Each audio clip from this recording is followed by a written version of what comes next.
أعوذ بالله من الشيطان الرجيم. بسم الله الرحمن الرحيم.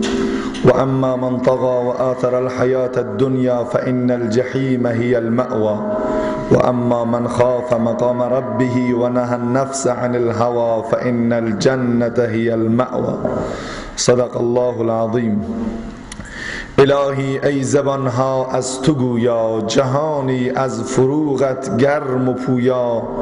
به کوه و جنگل و دشت و بیابان تویی پیداتر از پیدا خدایا.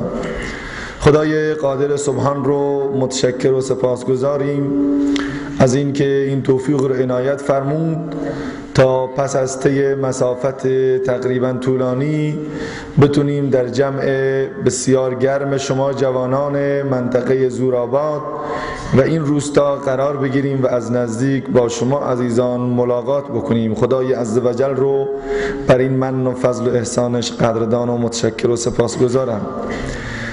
تبریک و تهنیت عرض می کنم این مجلس فرخنده و مبارک رو خدمت برادر بزرگوار و عزیز محترم ما شاهداماد آقای محسن رسولزاده، پدر بزرگوارشون آقای دلدار رسولزاده و خدمت خانواده محترم عروس خانم، خانواده آقای یعقوب خانی و همه دستاندرکاران، برگزار کنندگان، بستگان و خیشان و همه شما سرورانی که حضور دارید.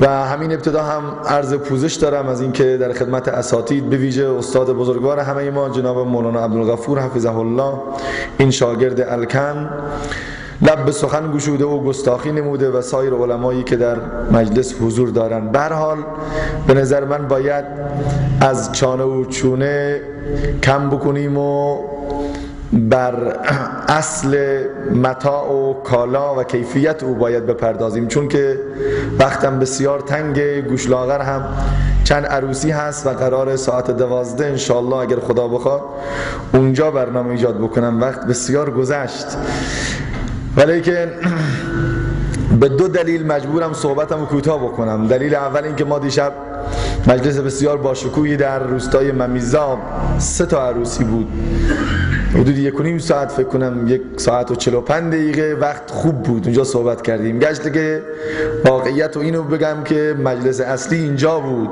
و دلیل آمدن من هم به منطقه فقط روستای پیر وحش و عروسی آقای رسولزاده بودن، ولی چون که بقیه عزیزان هم از مسافرت بنده به این منطقه متوجه و مطلع شده بودن، برنامه هاشون رو طوری برنامه ریزی کردن که بتونیم به همه عروسی ها برسیم. 3 تا در ممیزاب، 2 تا در گورخار، یکی اینجا و نمیدونم چند تا هم در گوشلاغره و امیدواریم که خدای متعال توفیق بده همه جوانهای ما بیدار بشن. جوانها واقعا در همه جا امروز الحمدلله عروسی های اسلامی با کیف و کان بسیار خاصی داره برگزار میشه و جوانها روی آوردن به مراسم عروسی های اسلامی و ارکستر ها و ساز ابلیس ها داره انشاءالله تعطیل میشه، به ویژه در این منطقه که من صحبتی پیرامون این قضیه دیشب در ممیزاب خدمت دوستان ارائه کردم و گفتم اونجا هم که ما هفته گذشته شب جمعه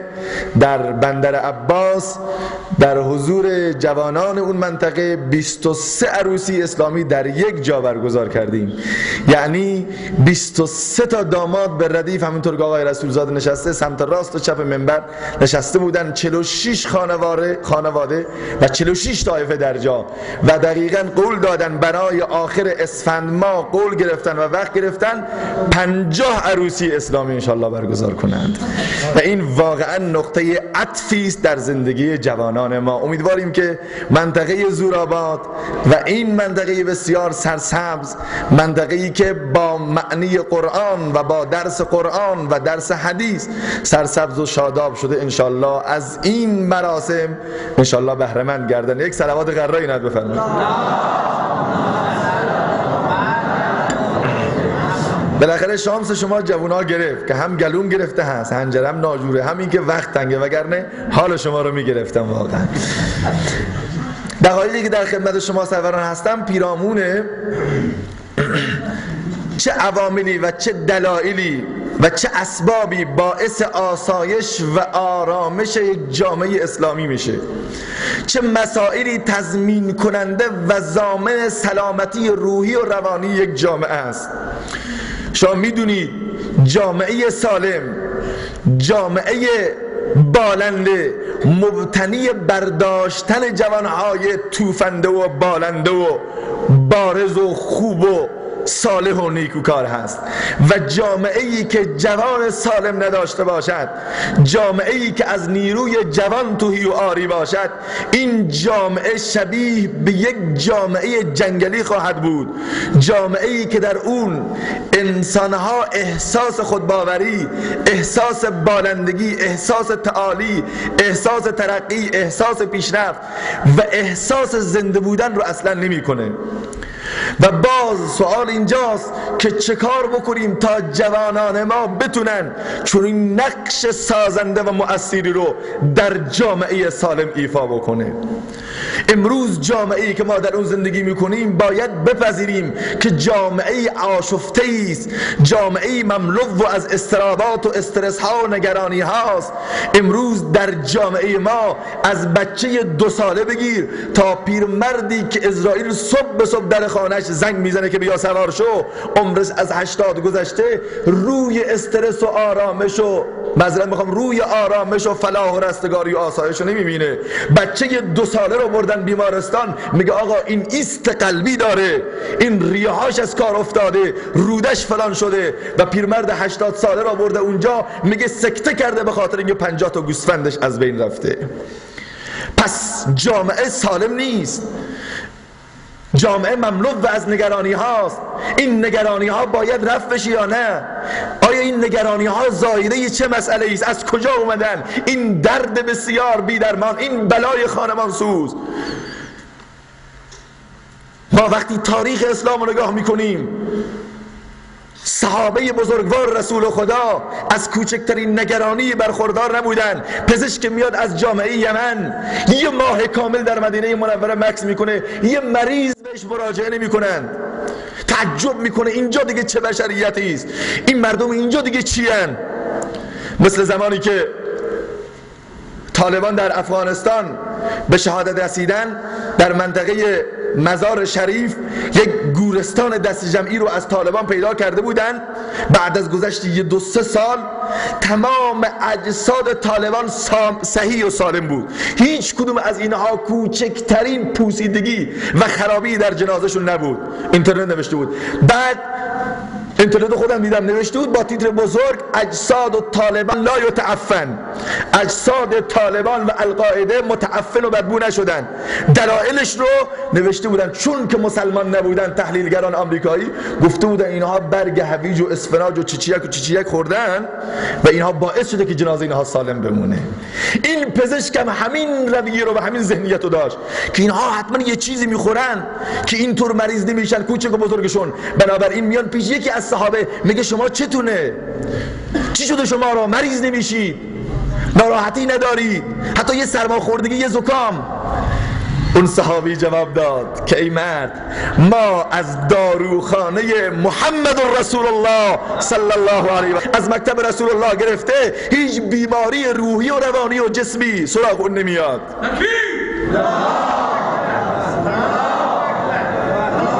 و امروز این قضیه هست که ما را دچار مشکلات و استرس ها کرده. جوانها بدونید اونو، دنبال درمان باشید، درد رو تشخیص بدید و راحت میتونید درمان بکنید. برید پیش عقلا، برید پیش علما، برید پیش اذکیا، برید پیش صاحب نظران علم قرآن و تفسیر و حدیث، ببینید درد کجاست. پیش هر کس مشکل تو به خدا پول حل نمی کنه، مشکل تو مال حل نمی کنه، مشکل تو بنز الگانس حل نمی کنه، مشکل تو ویلا آپارتمان حل نمی کنه. بالاترین درصد ایستهای قلبی و مغزی مال کسانی است که بنز الگانس سوار میشن. یه لحظه که چکاش میخواد برگشت بخوره در جا سکته میکنن.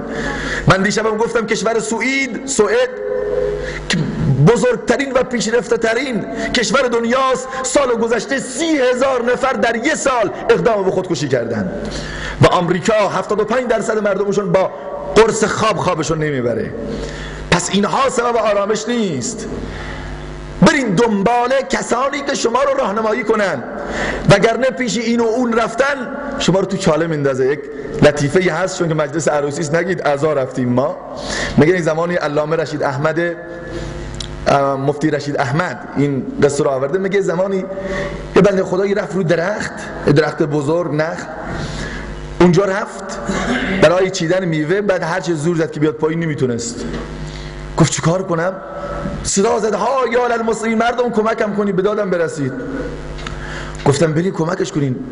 رفتن اونجا جمع شدن، بعد که به اصطلاح یه جوری این جوان رو بیارن پایین. هرچه فکر کردن عقلشون کاری راهی نداد، چون گفتن اگر ما هم بریم بالا مثل این جوان اونجا میمونیم، او رو هم ما نمیتونیم بیاریم پایین. گفتم بریم پیش کت خدای ده، بریم پیش رئیس شورا. به شوراهای اسلامی ما بر نخوره. این شورا از اون کسانی بود که تا اون روز 2 رکعت نماز اصلا نخونده بود. به اصطلاح از این شوراهایی بود که با پول، یه زمانی میگن این ملایی داشت یک جایی امامت میداد، بعد 3 تا هیئت منا داشت که اسمش موسی بود، یکی هارون بود، یکی پتیخان بود. بعد سر نماز که نماز میخوند تو آیه قرآن موسی و هارون هست. بعد رفیقا بقیه اومدن گفتن به اون پتیخان گفت مرد که اسم موسی و هارون این مولوی تو نماز میبره، تو چه کنده تربیم فروختی که اسم تو اصلا نمیبرسن؟ گفت جدا. گفت بیا فردا نماز صبح یک روز بیا بخون. هیئت منای مسجدی، حالا هیئت منای مساجد بیشتر کسانی که پول دارن، نه کسانی که علم دارن و نماز میخونن، اونا نیست. آمد میگه موسی فی کتب موسی و هارون، راست میگه. آمد بعد نماز یقش گفت مولا بی انصاف زکاتا رو که ما باید میدون بی انصاف. اگر یه قوچی هست تو مالای زکاتی دون مال منه. تمام این هندونه های من بیچاره نصف پالیزش تخماش دادن با تو میری اسم موسی و هارون میری، برو گمش، تو به درد من نمیخوری. گفت به خدا اسم اون دوتا تو قرآن آمده، اسم تو نیامده، من چیکار کنم؟ گفت تو به درد من نمیخوری، از اون اولم تو به درد من نمیخوری. چطور تو اسم اون دوتا آمده باشه اسم من نیامده؟ برو بیرون. هر چه زاری که امکان نداره. گفت این بنده خدا رو بیرون کرد. رفت مولای جدیدی گرفت، گفت به شرط این که اسم منو تو قرآن باشه. گفت خاطر جمع باشه. این رفت و تو نماز ایستاد، دستا رو بس، گفت کتب موسی و هارون و پتیخانه. بعد یه مولای پشت سر بود، صرفه کرد چی داری میخونی؟ این مولا از تو محراب گفت یا ایها المتنحنه لا تنحنح انه وعدنی 40 شاتا نصف لی و نصف لک هذا قوم جاهلون. ای کسی که صرفه میکنی و جیغ جیغ میکنی ساکت باش، خفه کن بگیر. این پتیخان 40 تا میش بزرگ به من قول داده، 20 مال تو 20 مال من، هیچ نگو. از قوم اینا هیچی نمیفهمن. حالا اون هیئت منا هم از اینها بود. آقایی که رو درخت گیر کرده بود رفتن پیشش، گفت بیا این مشکل رو حل کن، نمیدونی چیکار بکنیم. گفت چیه؟ گفت ها یک جوانی فلانی جان محمد رفته رو درخت نمیتونه بیاد پایین. گفت ای خاک تو سرتون، این که مشکلی نیست، این که قابل حله، این که خیلی راحته. گفت چیکار بکنیم؟ گفت یک تناب بگی بیار. یک تنابی آوردن بردن مولانا رشید احمد اینو میاره.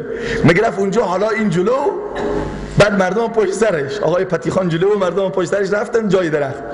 یه سرتناب محکم انداخت به دست مرده، گفت محکم بکن مرد اینو ببند. از این سیمای بوکسل بودا که پاره نشه یه وقتی. بعد نهایت گفت چی میخوای درخت بکنی؟ گفت شما مربوط نیست، حرف نزنید دیگه، شما که علم ندارید اینقدر عقلتون نمیکشه همین بچه رو بیاد پایین چرا حرف میزنید؟ گفت محکم ببندی. گفت محکمه. گفت نه خوب محکم ببند، 2-3 دورش بده. بعد این سر تناب انداخت به دست 40 تا 50 تا از جوانای قوچاق. گفت حالا محکم بگیرید بکشید اینو. گفت چیکار بکنه؟ گفت شما مربوط نیست. اینو محکم کشیدم پایین، این جوونه نه تنها مرد که پرس شد. گفت خان چیکار کردی؟ گفت به خدا ما 40 تا جوان رو از چاه همینطوری کشیدیم بالا، این لابد اجلش در آمده مرده. حالا مشکل اینجاست که جوون که به مشکل برمیخوره پیش پتیخان میره که مشکلش رو حل کنه. نمیاد در مکتب قرآن، نمیاد در مکتب حدیث، نمیاد در مکتب اسلام مشکلش رو حل بکنه. جوون مسلمان، من فقط اومدم در این دقایق محدود خدا کنه بتونم حرفمو بهتون برسونم و اون این که امروز در جامعه بشری فقط اگر 3 اهرم بزرگ باشه مشکلات جامعه بشری حله. 3 مشکل بزرگ حل بشه. ما تو دنیا اسباب ناامنی، اسباب فساد، اسباب تباهی، اسباب بی‌بندوباری، اسباب بی‌حجابی، اسباب بی‌غیرتی، اسباب بی‌دینی، اسباب بی‌نمازی، اسبابی که انسان‌ها رو از راه خدا و از یاد خدا غافل می‌سازن در سه چیزه. یک، جامعه‌ای که راهی برای کنترل غرایز جنسی و شهوانی نداشته باشه، این یک. دو، جامعه‌ای که ضمن داشتن پلیس های راهنمایی و رانندگی و انتظامی و بسیج، پلیس نامرئی رو نداشته باشه. پلیس نامرئی با پلیس نامحسوس فرق میکنه. پلیس نامحسوس هم فقط با دوربینش میتونه مشخص بکنه طرف سرعتش چقدره. و سه، جامعه‌ای که عدالت، مهرورزی به معنای واقعی در اون جامعه نباشه، محال چنین جامعه بدون مشکل باشه.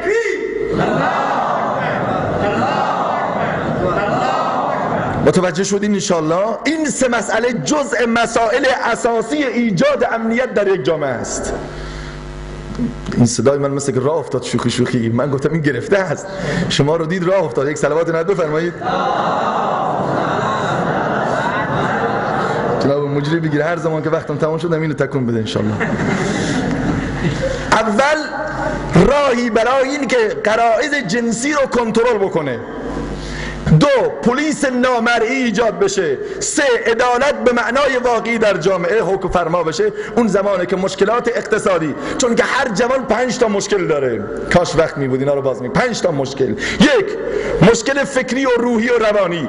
دو، مشکل مالی. سه، مشکلات جنسی. چهار، مشکلات اجتماعی. 5، مشکلات سیاسی. اینها مشکلاتی است که پیکره جوان جامعه ما رو آماج حملات قرار داده و تمام انرژی و نیروی او را در نطفه خفه کرده است.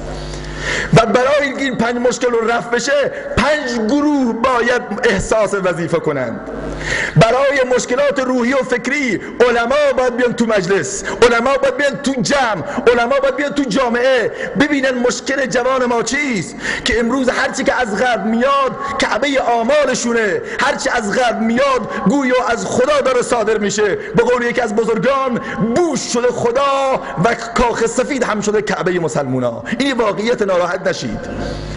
این مشکل باید حل بکنن که ای مسلمان زنده کن در سینه آن سوزی که رفت، در جهان باز آوران روزی که رفت. مصطفی بحر است و موج او بلند، خیز و این دریا به جوی خیش بند. یک زمان خود را به دریا در فکن، تا روان رفته باز آید به تن. ای برادر جز به راه حق مرو، ناامید از رحمت عامی مشو.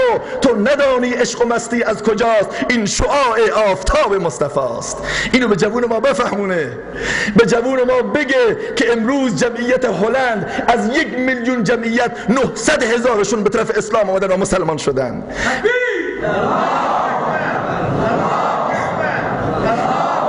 به جوون ما بگن که در اروپا در همین روزهای اخیر یه مسجدی با مساحت 19,000 متر مربع برای اسلام مسلمونا ساخته شدن. به اونها بگن که در اسپانیا بهشت از دست رفته مسلمونا بیش از 50 مدرسه اسلامی تأسیس شده و دروس اسلامی داره تدریس میشه. به جوونا بگن که در عراقی که ما داریم زندگی میکنیم، شب 28 ماه مبارک رمضان یه آقایی از عراق بهم زنگ زد، گریه میکرد به خدا، صحبت میکرد به زبان عربی، میگفت فلانی. گفتم چیه؟ گفت به داد ما برس، نوارات اینجاست، بگو دفاع کنه از حیثیت مسلمونا. گفتم چیه برادر عزیزم؟ تعداد از جوانا دور برم بود. گفت شما عکس یه خانم، فیلم یه خانومی که تو موبایلای بچه‌ها بلوتوث شده، اون خانمو لخت میکنن، لخت مادرزاد، و شروع میکنن به زدنش تا اینکه او رو تکه تکه میکنن. دیدیش؟ گفتم من ندیدم. جوانایی که دور برم بود گفت چرا هست، تو موبایل ما هست. گفتم چیه؟ گفت از جوانهای دوره برات بپرس تعبیر اونها نسبت به این قضیه چیست؟ همه میگفتن بله این دختر زنا کرده، فاحشه کاری کرده و نهایتا اینو لخت کردن حکومت اسلامی عراق و اینو کشتن و از بین بردن. که ناگهان اون پسر پشت تلفن گریه کرد، گفت من پسر عموی اون دخترم، به والله قسم فاحشه کاری نکرده، اون بنده شیطان بوده، پدر مادرش شمس و شیطان رو میپرستیده. این آمده وقتی کلام خدا رو دیده گفته لا اله الا الله محمد رسول الله. مسلمان شده با قرآن که دل پر درد را دوا قرآن، جان مجروح را شفا قرآن. هرچه خواهی ز نص قرآن جو که بود گنج علم ها قرآن. قرآن به دل فسرده جان می بخشد، از پرتو خود جان به جهان می بخشد. این معجزه رسول پاک عربی حقا که حیات جاودان می بخشد که ناگهان پدر و مادر و قاضی دست در دست یکدیگر هم این دختر رو لخت می کنن و هم تکه تکه و پاره پاره می کنن. گفت صداش حس شده وگرنه صدای احد بلال از حلقوم این دختر به خدا بیرون آمده. یا رسول الله، اون دختر صدا کرده و عمرا و محمدا یا للمسلمین. همه چیزم از دست رفت، خاک بتا خالدی دیگر بزای، نغمه توحید را دیگر سرای. صلاح الدین نیست، ای خوشان مجذوبی و دل بردگی، آه زین دلگیری و افسردگی. آنچه تو با خویش کردی کس نکرد، روح پاک مصطفی آمد به درد. گفت فلانی تو رو خدا از حیثیت این دختر مسلمان دفاع کن. هر جا که رفتی بگو این دختر جرمش لا اله الا الله است، جرمش محبت به محمده، جرمش محبت به عایشه است، جرمش نمازشه که تمام دنیا مهر سکوت زدن که هیچ، بلکه تو موبایلاشون فکر میکنن دختر فاحشه است و سر و اندام این دختر رو تماشا میکنن.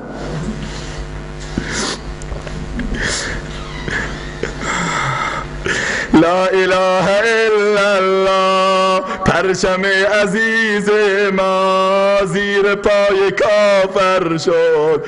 دشمنان همه خندان، دشمنان همه خندان.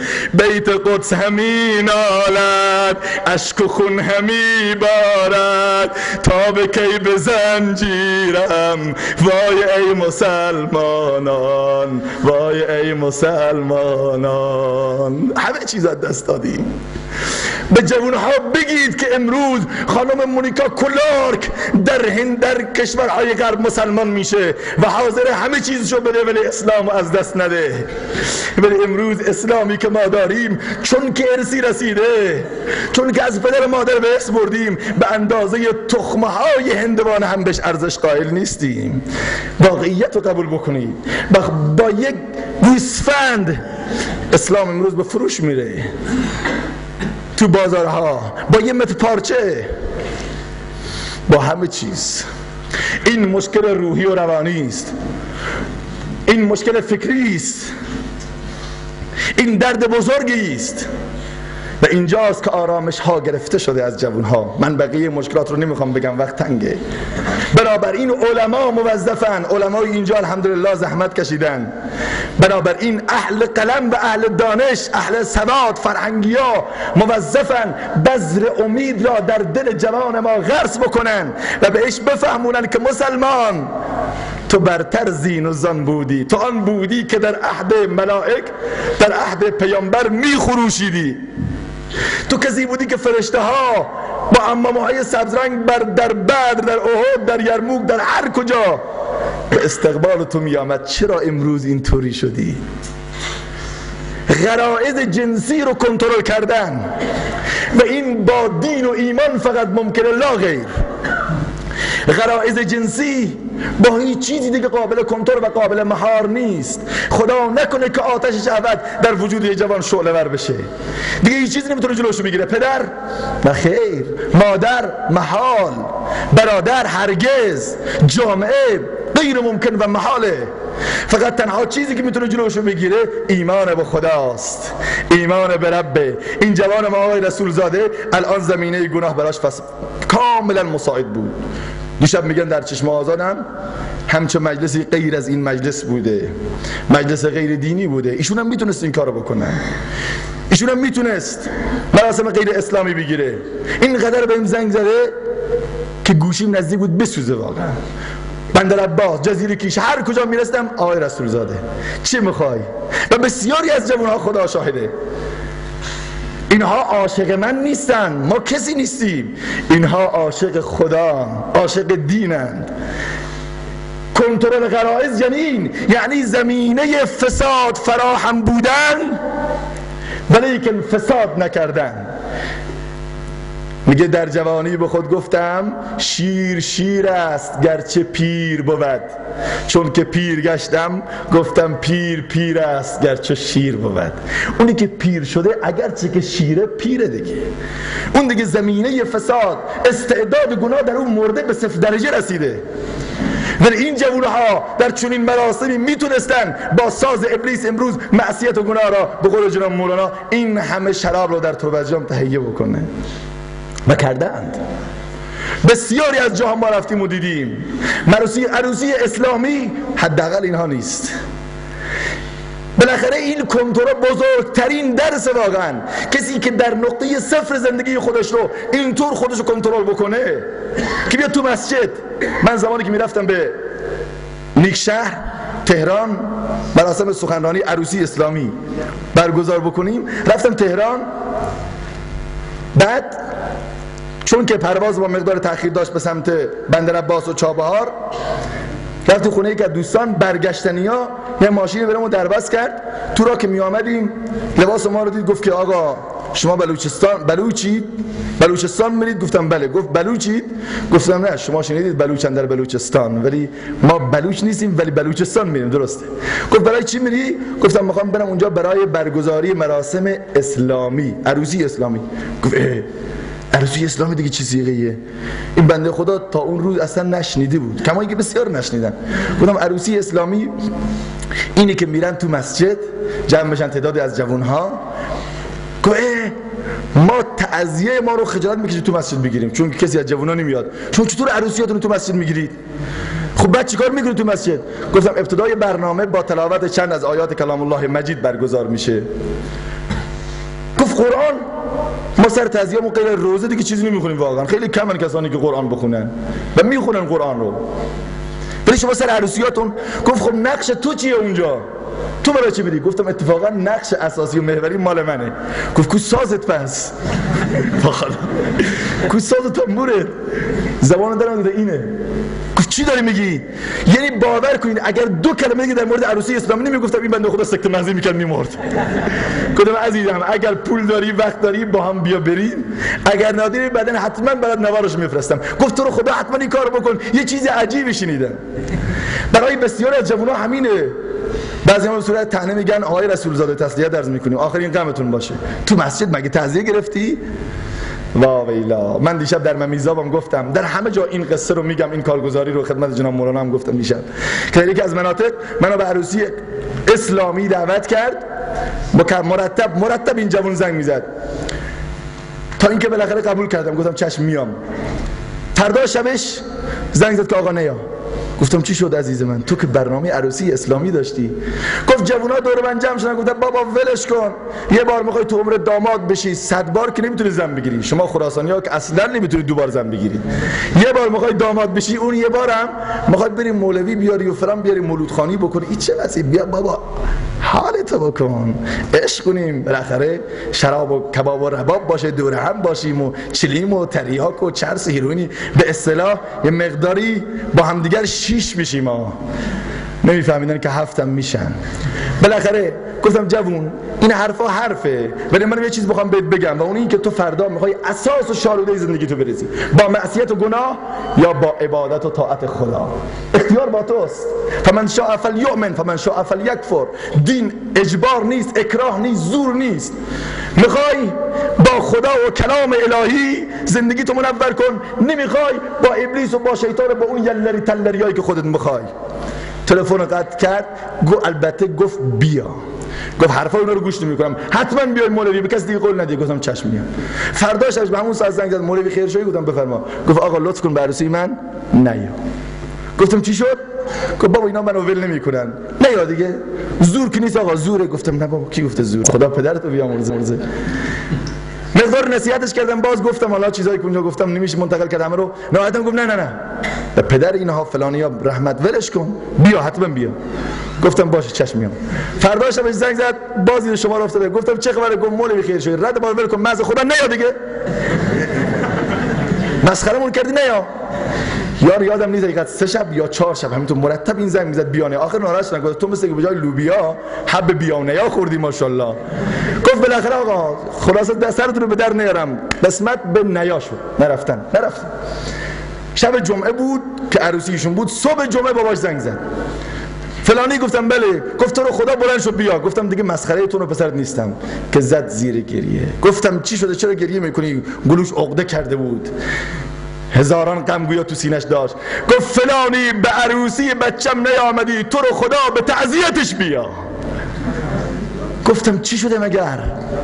گفت بله امشب این دیشب اینجا ساز ابلیس میزده، شراب آمده، چندین لیتر اسم برد، همه سر کشیدن، جوانها مست و لاابالی شدن، به اصطلاح خودشون حرکت کردن، تو خیابونا تک چرخ بزنن، نمایش بدن، به اصطلاح جوانها پوز بدن، حال کنن، به رخ دیگران بکشن.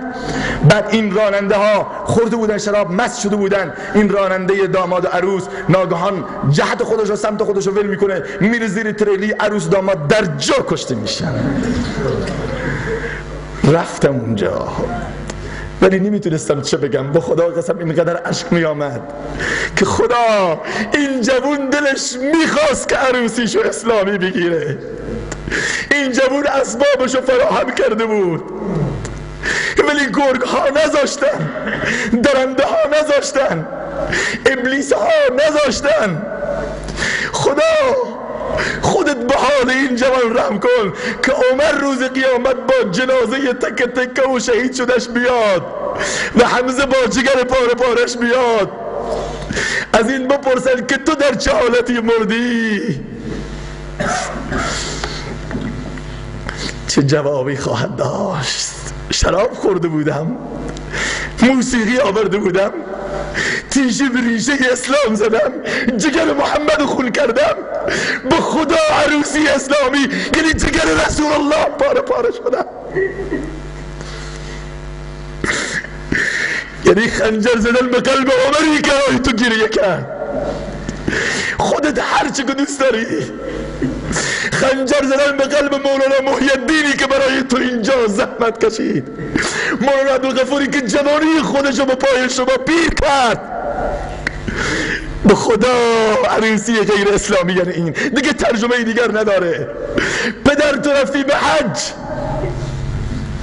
جوون تو رفتی به مسجد، تو روزه رمضان گرفتی، چطور دلت میاد با عروسی های غیر اسلامی به زندگی خودت و زندگی جامعه رو تباه بکنی و نهایتا منجر به اون مسائل بشه؟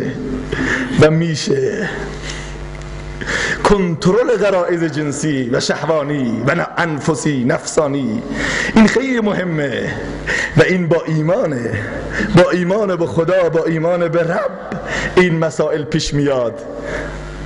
فضالت ابن عمیر از طرف کفار پول هنگفتی دریافت کرده که بره نقشه قتل رسول خدا رو پایریزی بکنه، پیامبر رو بکشه.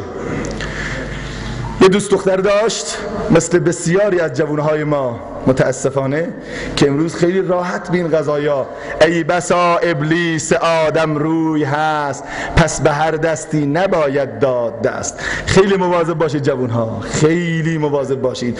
گرگ ها زیادن، نام کار شیطان میکنن، نامش ولی گر ولی این است، لعنت بر ولی. به نام میاد، به نام همکلاسی میاد، به نام همکار میاد، به نام خواهر میاد، به نام نمیدونم دوست دختر دوست پسر میاد، زندگی انسان رو تباه میکنه. و پارک های امروز تبدیل شده به مقری برای دختران فراری و پسران قراری. دخترها فرار میکنن، پسران قرار میذارن. یالا دیگه پدر و مادر باید توی آتش بسوزن، بی آبرویی، بی وجهی اجتماعی و این مسائل. فضالة بن امیر همینطور بود. یه دوست دختر داشت، وقتی میخواد بره به طرف خانه بیت الله، چون که پیامبر خدا دور خانه خدا داشت طواف میکرد، دوست دخترش آمد گفت فضاله کجا؟ گفت صحبت کردن با تو برام مقدور نیست، من باید اول محمد رو از سر راهم بردارم، من باید اول محمد رو بکشم، پوپول هنگفت برسم، بعد در طول عمرمان در آسایش و رفاه زندگی خواهیم کرد. فقط این سینه، کینه سینه منه، این فقط چراغ قرمزی تو قلب من، این آتش شعله ور کرده، باید بکشمش. به همین جا واستا تکون نخورد، 10 دقیقه بعد برمیگردم میاد.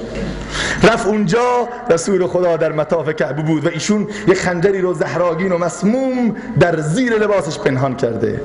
رفت نزدیک دور پیامبر خدا، که نزدیک پیامبر خدا که رسول الله ارادت دارم، به دوست دارم، که ناگهان رسول خدا برگشت گفت کیف حالک یا فضاله، فضاله حالت چطوره؟ گفت انا بخیر الحمدلله یا رسول الله، حالم خوبه، بسیار خوبم. پیامبر دست زد تو سینش، فضاله ترسید. پیامبر خدا گفت نترس، دست دعا کرد. پیامبر خدا دست به سینه، لب به دعا.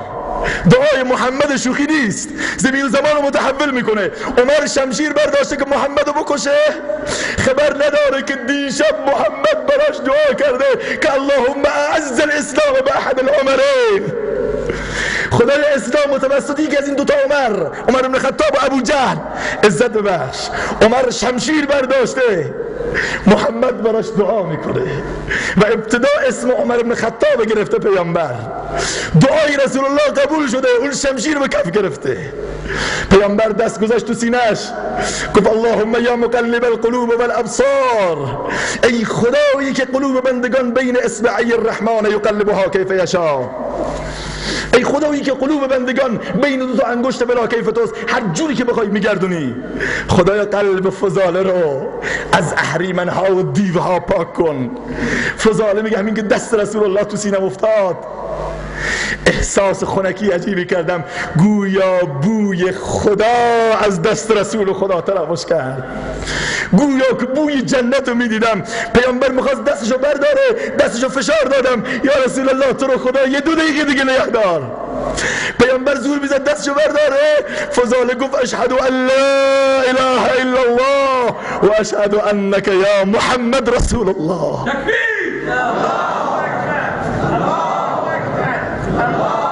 و مسلمان میشه، همونجا مسلمان میشه، کاری به اینجا نداریم. برمیگرده از مطاف بیرون، دختره سر چهارراه منتظرشه. 10 دقیقه بعد همین که نزدیک میشه میگه فضاله، چهرهشو برمیگردونه میگه برو گم شو. اسلام و محبت به خدا حتی صحبت کردن با تو رو برام ممنوع کرده.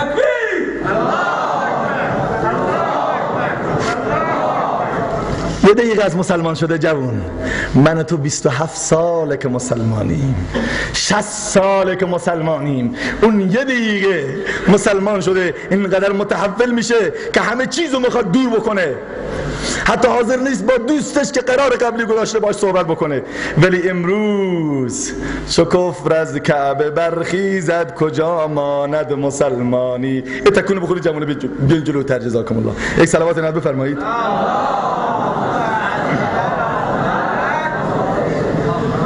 دوستانی که ماشین دارن تو مسیر میرن، از اینجا تا گوشلاغر چقدر راهه تقریبا؟ ماشاءالله. با جت اگر بریم شاید اونطور که ما بچه این منطقه یک مقداری میدونیم دیگه، یک چیزی بگیم مولوی از این میگه 2 ساعت، شما میگه 7-8 دقیقه. خیلی اختلاف فاحشه. یا انسان معتدل تری بگه حداقل. چون من 12 اونجا برنامه دارم. امیدواریم بالاخره برسیم اونجا، چون که اونجا تعداد از جوانان منتظرم دارن. ان شاء الله دو اونجا برسم.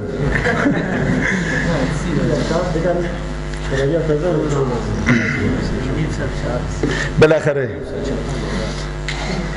امیدواریم که انشالله خدای متعال بر این جمع و بر این اجتماعات ما بیفزاید.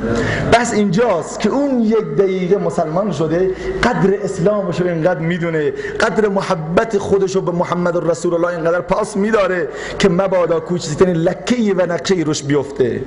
ولی امروز ما چی؟ به مکه میریم، به خانه خدا میریم، به مسجد میایم، مار میخوریم تازه افعی میشیم، تازه یاد میگیریم چطور سر مردم کلاه بذاریم، یاد میگیریم تازه چطور مردم رو فریب بدیم، یاد میگیریم چطور دیگران رو خدعه بکنیم، سر مردم کلاه بذاریم. این مسائل تازه. و فکر میکنیم اسلام فقط نماز خوندنه. نه، من غشنا فلیس منا.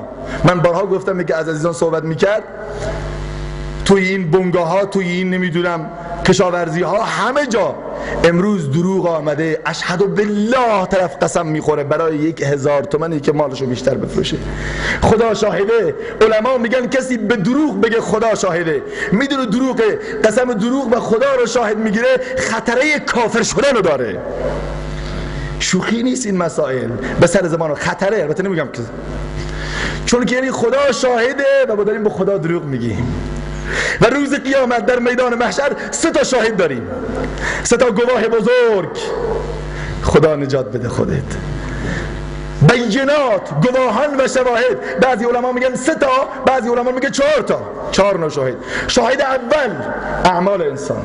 اعمال میان مجسم میشن، نامه اعمال. وقتی میگه زنا نکردم، زنا خودش جسم میگیره، میگه دروغ میگه یا الله این کارو کرده.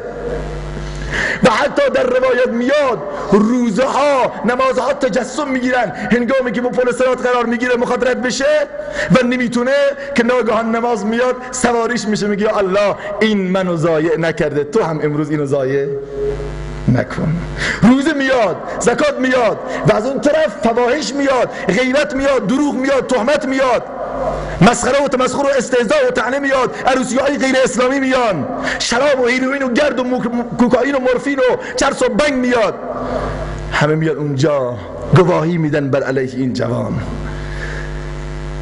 این کار میکنه، میگه خدایا دروغه، من این کارو نکردم. گروه دوم بیاد، و ان علیکم لحافظین کراما کاتبین. فرشته ها بیان، شما که بودید، شما که اسکورت محافظش بودین، شما که سرباز بودین و مرخصی بودین، شما که همواره باهاش بودین، تو خلوت، تو جلوت، تو تاریکی، تو ظلمت و روشنایی.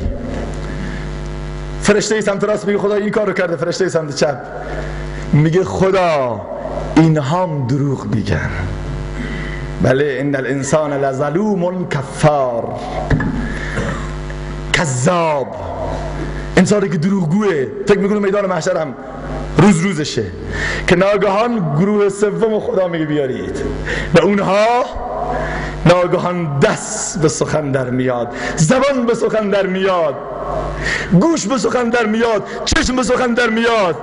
یوم تشهد علیهم السنتهم و ایدیهم و ارجلهم بما كانوا یکسبون. دست و گوش و چشم و پا و اعضا و جوارح. چشم میگه خدا با من به طرف نامحرم نگاه کرد، کلام خدا رو ندید. گوش میگه خدا این همیشه شکیدا و هایده و همیرا و کیک گوش میداد. زبون میگه خدا این غیبت و تهمت و تمسخر و دروغ میگفت. دست میگفت خدا این دست زده به فلان نامحرم. پا میگه، قلب حتی و تصور به سخن در میان. قالوا لما شهدتم علینا. چرا بیچاره ها بر علیه خودتون و بر علیه من دارید گواهی میدید؟ مگر خبر ندارید الان خودتون باید بسوزید؟ این کلام خداست، من دارم ترجمه میکنم. قالوا انطقنا الله الذي انطق كل شيء. ما رو اون خدایی به صدا در آورده و به زبان در آورده و به نطق و بیان که هر چیز رو قادر به سخن در بیاره. اون خدایی که بی پدر فرزند پیدا او کند، طفل را در مهد گویا او کند، مرده 100 ساله را حی میکند. این بجز حق دیگری کی میکند؟ صانعی کستین سلاطین میکند، نجم را رجم شیاطین میکند. اون خداست، او سلطان هر چه خواهد آن کند، عالمی را در دمی ویران کند. خدایی کارو کرده. 200,000 نفر رو در یک جا توسط سونامی که در سریلانکا و اقیانوس هند و بانکوک و تایلند 200,000 نفر رو از بین برد. اون خدا. لما شهدتم علینا قالوا انطقنا الله الذي انطق كل شيء. که ناگهان این جوان میگه نه خدا، این هم دروغ میگن، این هم پارتی بازی شده دروغ میگن. گروه چهارم و آخرین گروه بیا، کیه؟ ناگهان بلند میشه محمد رسول الله. یوم اليوم جئنا من كل امة بشهید و جئنا بك على هؤلاء شهیدا. قرآنه. یا رسول الله تو رو گواه بر همه امت، تو بیا بگو چه خبره. که اینجاست که رسول الله لب به سخن میگشاید. خدا این جوان ظلم کرده به حق من، این جوان جنایت کرده، این جوان چشم چرانی کرده، آیا همه رو تکذیب کردی؟ میتونی بگی خدا محمدم دروغ میگه؟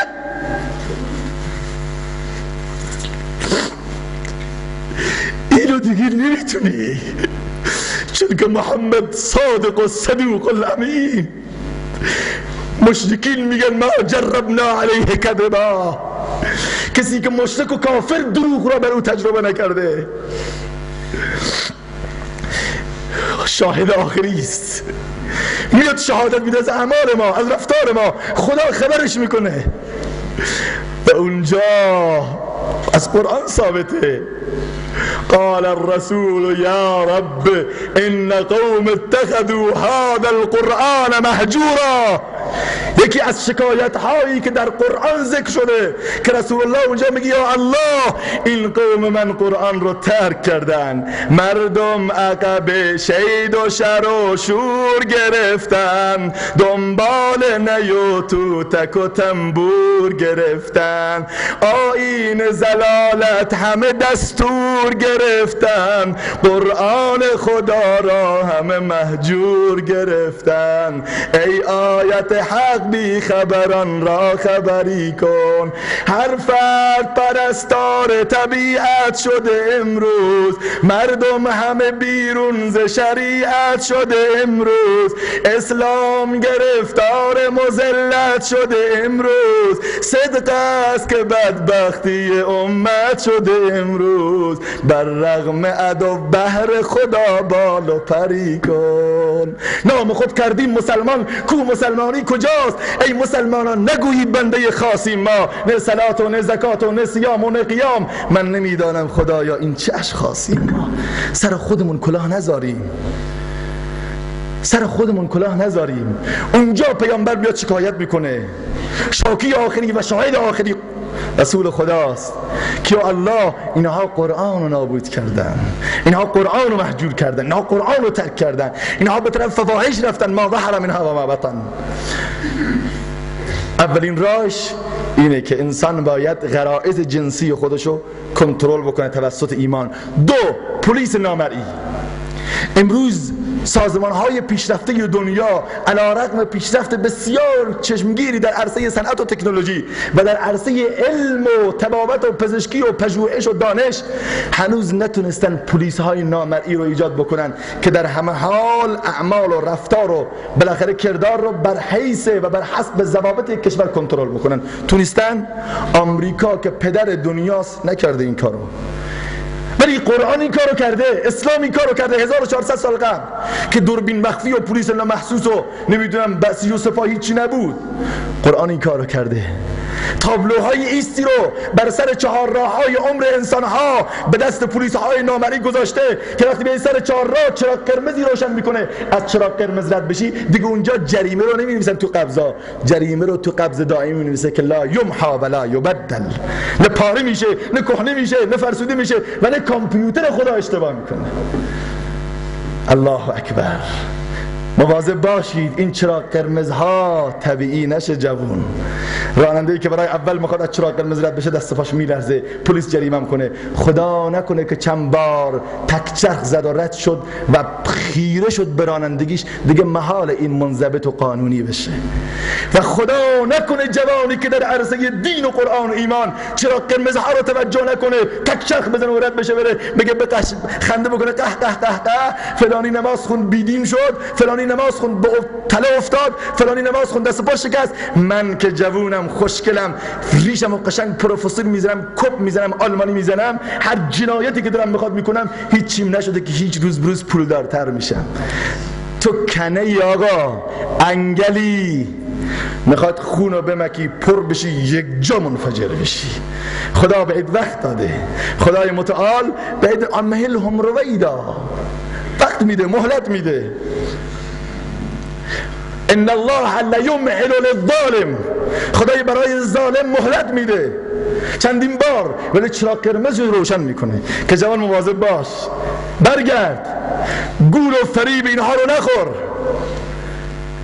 یه بار تصادف کردی، اون چراغ قرمز خداست روشن کرده که جوان مواظب باش. میخواستی چپ کنی، بعد آمدی خونه کراتو کج گذاشتی، بابا رانندگیم خداییش پایه یک بود، اگرچه که پایه دو به من دادن، اگر اینطور فرمان نمی‌پیچیدم، کلاژ و دنده رو نمیگرفتم، ریلکس بازی در نمیاردم، هر 5 تا افتادم تو پل. بیچاره دروغ به خدا. اونجا اسرائیل و شاید فرشته خدا آمده یه لحظه چراغ قرمز رو روشن کرده، فرمان پیچونده که مواظب باشی، اگر 1 سانتی متر میرفتی افتاده بودی. آقا طرف میاد، رفتم بیمارستان با جناب مولوی یوسفی به دیدن یکی از جوانهای منطقه خود ما و مقتدیا که دیشب در مجلس ممیزا بشین بود، میاد با موتور میزنه به ماشین، پرت میشه اون برای باند جاده، میخوره به لاستیک بزرگ تریلی. 1 سانت میرفت اون طرف، پرس شده بود، فقط میخوره به بغل لاستیک میفته این بر. رفتم گفتم نگاه کن این چراغ قرمز بود، مواظب باش، اگر 1 سانتی متر دیگه خدا میبرده تمام بود. برای تو فکر کردی که چی؟ نه بال منه. اون زمانی که تو بستر بیماری افتادی تو بیمارستان قائم، اون پرستارا که دور برات میچرخید، اونها پرستار نبودن، اونها فرشته ها و اون چراغ قرمزهای خدا بود که الان میتونستن نفستو بگیرن، ولی گذاشتن تا خودت بفهمی. ولی چه فایده؟ چرا وقتی که راه زندگی هموار میگردد، بشر تغییر حالت میدهد، خونخوار میگردد، به وقت عیش و عشرت مینوازد ساز بیدینی، به وقت تنگ دستی مؤمن و دیندار میگردد. وقتی مشکلات روش فشار میاد، یه نظرایی میکنه ماشاءالله که فقط میگه خدا رو میخواد در یک لحظه تمام دنیا رو آباد بکنه. خدا همین امسال کشتار خوب بده، یک هندوانه خوب بده، با این تخماش تمام دنیا رو بذر دین میکارم. فقط هندوانه خوب بده. آمده توی منطقه ماشاءالله اندازه‌ای که ما تو مشهد ریگ داریم و صحرا داریم و نمیدونم ماشین داریم و آدم داریم، شما هندوانه فقط تخمی داشتید ماشاءالله، خوردنیاتو که زدید روش سبیل. هی بی انصافا. میگه آقایی رفت رو درخت خرما، خوب رفت بالا، همون درخت خرمای اونوری، خوب که رفت بالا، یهو زمین واویلا چقدر از زمین فاصله گرفتم، درخت خرما خیلی بلنده، به عشق شیرینیاش رفت بالا، یهو زمین نگاه کرد، گفت چطور برگردم؟ گفت خدایا مگر نذر کنم فایده نه. گفت خدایا اگر منو به سلامتی به زمین رسوندی، 6 من تخم هندوانه تخمی در راه تو خیرات، هم پایین برسم به خدا. 6 من هندوانه تخمی از مردم پیروش نبود، همین نزدیکی ها دیگه بود. آمد پایین، 1-2 متر آمد پایین، زمین رو نگاه کرد، به 6 من و قیمت تخم هندوانه کیلو چقدره؟ شما که میدونید دیگه، جناب مولوی شما بگین خجالت میکشن. 1700 ماشاءالله خیلی میشه، خیلی زیاده واقعا. 6 من 18 کیلو یا بیشتر از این مقدار. آمد پایین گفت خدایا 6 من که خیلی، هم 4 منم بدم بسط نیست مگر؟ آمد پایین‌تر و پایین‌تر، مقدار خوب پایین‌تر شد، گفت خدایا 4 منم بزنم خیلی، اصول دین 3 تاست، هم 3 تا میدم. آمد پایین‌تر و پایین‌تر، بعد گفت که تو دنیا اصول دین مهم نیست، خدا یکی و محمدم 2 تا، هم 2 من بدم بسش. خوب آمد پایین‌تر دیگه، پاش به زمین میرسید، گفت مثلا خدایا مگر تو به تخم هندوانه نیاز داری؟ پاشو گذاشت زمین، یه میخی رفت تو پاش، از اون بر در آمد، جیغ کشید گفت خدایا تو کی جوار تو فرستادی که من تخم هندوانه تو ندادم؟ این بلا رو به سرم آوردی. حالا وقتی تو مشکلات قرار میگیره آقا، نذر و نیاز میکنه، میاد پیش مولانا عبدالغفور دعا کنه شما خدا یک بارانه بده، امسال سال مست بیاد، ببین دنیا رو مست میکنه یا نه، حوزه علمی رو سیر میکنم یا نه، سر قرارم سر تو تخرمنی اشت خدا حق خدا رو جدا میکنم. ولی وقتی که اشتها جمع میاد این لامصب، هر دونه تخم هندوانه یک تکه طلا به چشمش میاد، فکر میکنه اگر این از قلبش، تکه جگرش از قلبش جدا شده. ای بی انصاف، اون خدا قادر ازت بگیره. حتی اذا کنتم فی الفلک و جرین بکم بریح طیبه فرحوا بها، وقتی که کشتی قلب انسان و کشتی زندگی انسان توی دریای پرتلاطم راحت داره میره، خوشحاله. حتی اذا جاءهم الموج من كل مكان واحيط بهم دعوا الله مخلصین. وقتی کشتی به تلاطم بیفته، کشتی زندگیش بخواد تو غرقاب هلاکت نابود بشه، وقتی بخواد چکاش برگشت بخوره، وقتی بخواد زندگیش نابود بشه، وقتی بخواد تو زندان بیفته. من رفتم تو زندان، ماشاءالله این زندانی‌ها یک تسبیح هایی داشتن 2000 دانه. ازم صبح که می نشستن گفتم بایزید بستامی هم باید جلوش ما به پا بزنه بگه ای والله. ولی از زندان که بیرون میشه، هم در زندان که میرسه برمیگرده نمرود زمان میشه. نفسه که ما کمتر از فرعون نیست، لیک او را اون و ما را اون نیست. این عبادت به درد میخوره. بالاخره پلیس های نامرئی الهی خدای متعال آورده در همه جا. وقتی میخواد دست به گناه بزنه بلا فاصله تابلوی ایست و در نمیاره، تابلوی آیه اول و اما من طغى و آثر الحیات الدنیا فان الجحیم هی المأوا. مواظب باش جلو نرو، جهنم آتش مار افعی تو رو میبله، زندگی تو مختل میکنه، تو رو بدبخت و بیچاره و زمین گیر میکنه و تو رو از یاد خدا غافل میکنه. وقتی میخواد جاده اتوبانه تابلو نشون میده که و اما من خاف مقام ربه و نهى النفس عن الهوى فان الجنة هي المأوى. برو در اتوبان دین، در اتوبان قرآن برو، روی 180 هم برو، اشکال نداره، این پلیس جریمت نمیکنه. در اتوبان ایمان سرعت ماشین رو ببر بالا، ولی در سر چهارراه ها بیا پایین. ولی امروز ما چهارراه ها رو بی گدار و بی چراغ قرمز و بی نمیدونم ترمز رد میکنیم، تو اتوبان پامون میلنگه. میگم اگه سرعت زیاد بریم بنزین زیاد مصرف میکنه و بنزین سوختش بالاست. درسته؟ تو اتوبان دین بچه هایی که فکر دارن، فراست دارن، قدرت دارن، اینها رو میگیم نه این بره ملا بشه، فردا چی میخوای؟ با ملای میشی، بهت میگم ملای چلبک خور. ولی وقتی که بچهش همین چند روز پیش آمده، بچه‌مو بذار حوزه علمیه تو دارالحفظ ما، بذار حافظ قرآن بشه، خیلی دوست دارم.